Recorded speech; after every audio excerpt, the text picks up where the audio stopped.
Moka dan Misteri Harta Budaya Garut. Di sebuah desa yang asri, hiduplah anak cerdas dan penasaran bernama Moka. Suatu hari, Moka menemukan peta misterius bertuliskan petunjuk Kota Intan. Kota yang disebut-sebut penuh cahaya dan rahasia kebijaksanaan. Dengan semangat, Moka memulai perjalanannya hingga menemukan sebuah bangunan megah. Di sana, ia bertemu kakek Jaka yang mengatakan bahwa tempat itu adalah Kota Intan. Namun, kini sudah terlupakan karena orang-orang tidak lagi menghargai pengetahuan dan kebijaksanaan seperti dulu. Kakek Jaka bercerita tentang kejayaan Kota Intan di masa lalu yang dipenuhi ilmu, musik, dan kebahagiaan. Moka pun bersedih dan bertanya bagaimana caranya agar Kota Intan kembali seperti semula. Kakek Jaka menjawab bahwa hanya orang yang berani belajar dan menjelajah pengetahuan yang bisa menghidupkan kembali Kota Intan. Moka pun siap untuk menghadapi tantangan membangkitkan kembali kejayaan Kota Intan itu. Nah teman-teman, apakah Moka akan berhasil melewati berbagai tantangan tersebut? Untuk menemukan jawabannya, yuk saksikan perjalanan Moka di video ini. Teh Elsa, lagi ngapain nih? Ini aku sedang memikirkan kira-kira makanan apa ya yang enak dimakan. Jalan-jalan ke pasar malam. Cakep. Melihat badut sungguh lucu. Cakep. Dodol Garut sungguh menawan. Cakep. Manisnya pas tak akan jemu. Dodol Garut. Kalau Iya. dodol Garut, aku sering memakannya. Kira-kira makanan apa yang selain dodol Garut? Ada nggak? Pergi ke gunung melihat kabut. Cakep. Memandang desa dari kejauhan. Cakep. Burayot khas Kota Garut. Cakep. Manisnya pas tak akan terlupakan. Kalau burayot, aku semalam sudah memakannya. Kira-kira ada nggak makanan burayot, dodol, apa lagi? Burung pipih hinggap di dahan. Cakep. Bernyanyi riang di pagi hari. Cakep. Kalau wajib sudah di hadapan. Cakep. Manisnya memang bikin betah. Cakep. Hah, wajib. Aku baru mendengarnya dan aku juga belum pernah mencobanya. Kira-kira bagaimana ya cara membuatnya? Wajib adalah makanan khas Kota Garut. Elsa ingin tahu bagaimana cara membuat wajib. Tentu dong, aku ingin tahu cara membuat wajib. Untuk mengetahui cara pembuatan wajib, mari kita simak video berikut. Wajib istimewa nenek dan Nini Eis. Di sebuah desa di Garut, tinggal dua sahabat kecil yang bernama Raka dan juga Adit. Suatu hari, mereka diajak nenek dan juga Nini Eis untuk membuat wajib. Kue manis khas Garut yang sering disajikan saat acara keluarga dan syukuran di masjid. Nek, bagaimana cara membuat wajib? Tanya Raka penasaran. Nenek tersenyum lalu menjawab, pertama kita rendam beras ketan semalaman, lalu kukus sampai matang. Nini Eis menambahkan, setelah itu kita masak gula merah, santan, dan daun pandan sampai harum. Baru deh ketan yang sudah matang dimasukkan sehingga setelah itu diaduk terus sampai mengental. Raka dan Adit bergantian mengaduk adonan wajib. Ternyata mengaduk wajib butuh tenaga dan harus sabar supaya tidak gosong. Nenek berkata, kalau kita sabar dan bekerja sama, wajib akan jadi enak dan lembut. Setelah adonan wajib jadi, mereka memasukkannya ke loyang dan juga menunggu sampai dingin. Saat sudah siap, wajib dipotong-potong dan dibagikan ke tetangga serta untuk acara syukuran. Raka dan juga Adit sangat senang sekali. Mereka belajar bahwa membuat wajib bukan hanya soal rasa, tapi juga tentang kebersamaan, kerjasama, dan suka berbagi. Pesan nenek dan juga nenek Eis selalu diingat Makanan tradisional itu warisan, penuh cinta, dan juga mengajarkan nilai-nilai baik dari leluhur.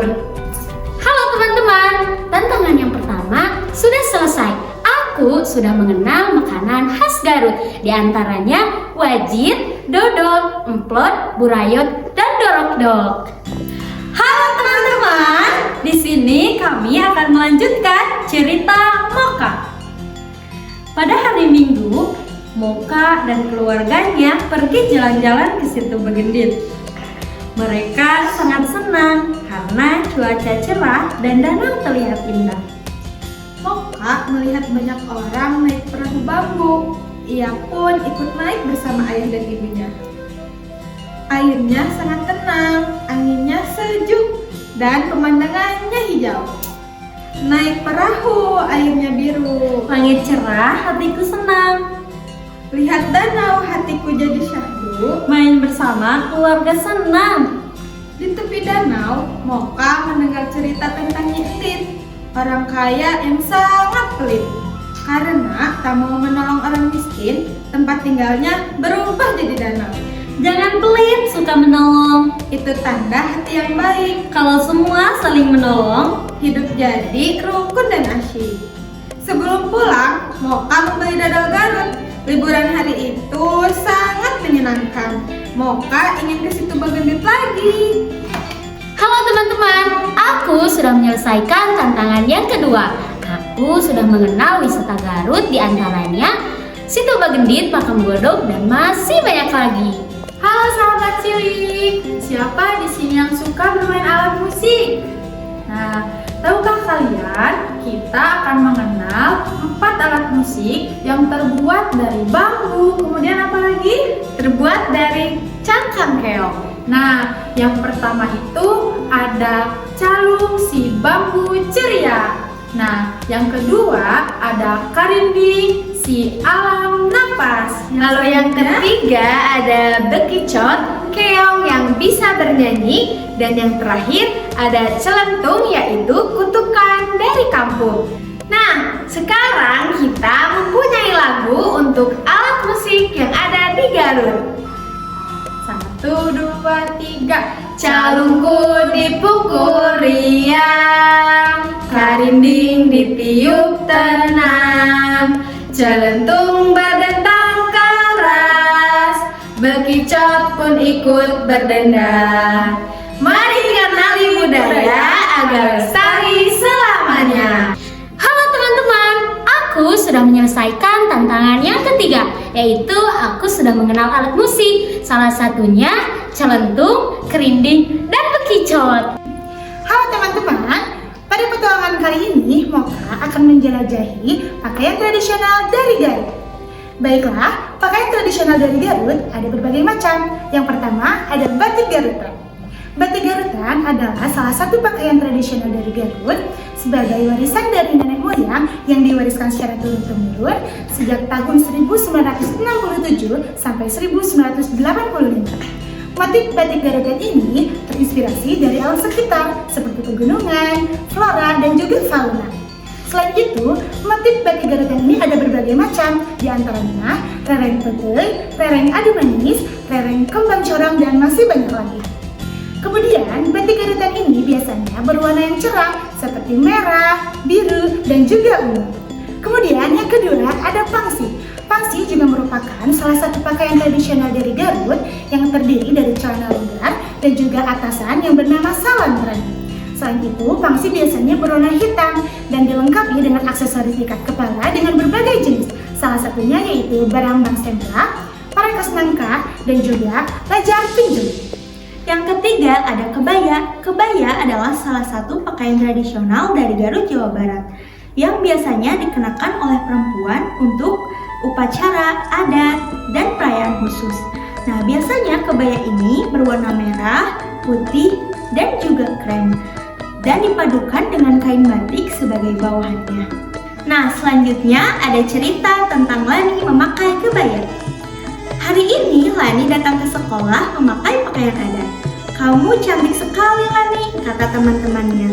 Lani pun tersenyum. Ini namanya kebaya Sunda, salah satu pakaian tradisional dari Garut, Jawa Barat.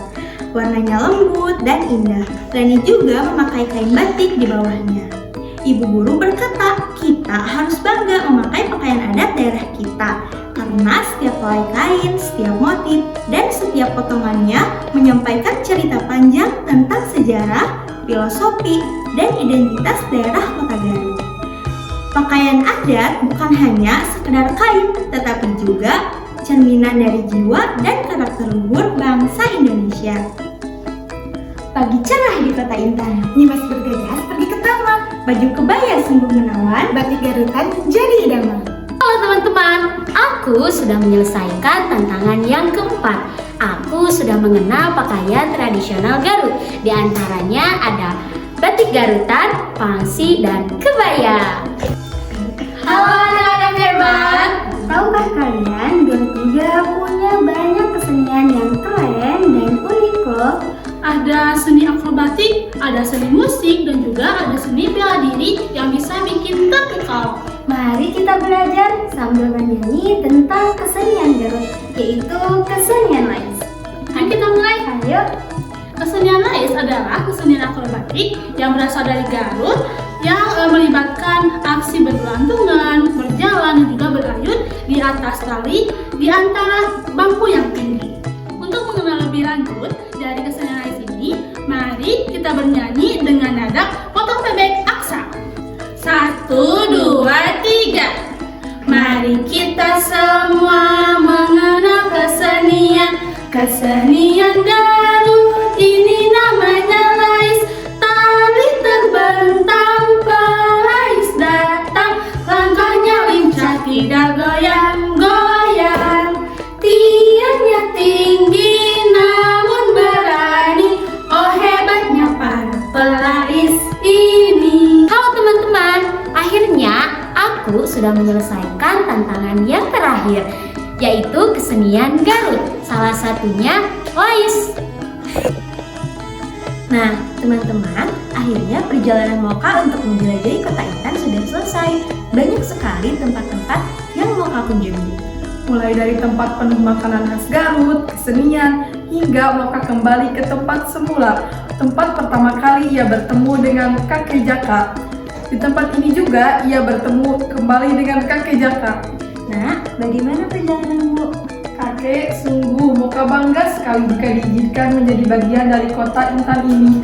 Kota Intan sangat indah, Moka senang dengan kota ini. Nah, dengan kamu mempelajari dan memahami semua budaya yang ada di kota ini, kamu sudah menjadi bagian dari Kota Intan.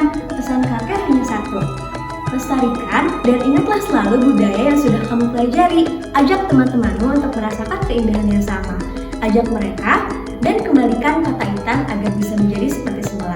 Jangan lupa untuk melestarikan semuanya ya. Iya kek, Moka berjanji akan selalu mengingat dan melestarikan budaya yang ada di kota tercinta Moka ini kek. Nah, akhirnya perjalanan Moka telah usai dan akhirnya Moka sadar bahwa ternyata kebudayaan merupakan sesuatu yang harus dilestarikan. Karena Kota Intan sejatinya tidak akan pernah hilang jika kita sebagai penghuninya tetap mengingat dan melestarikan semua yang ada di dalamnya. Dan tentang harta yang ada di Kota Intan, Moka juga sadar bahwa ternyata harta berharga di Kota Intan adalah kebudayaannya. Karena sejatinya kebudayaan merupakan sesuatu yang tak ternilai harganya ketika kita bisa menghargai kebudayaan tersebut. Sekian dari kelompok kami, terima kasih. Assalamualaikum warahmatullahi wabarakatuh.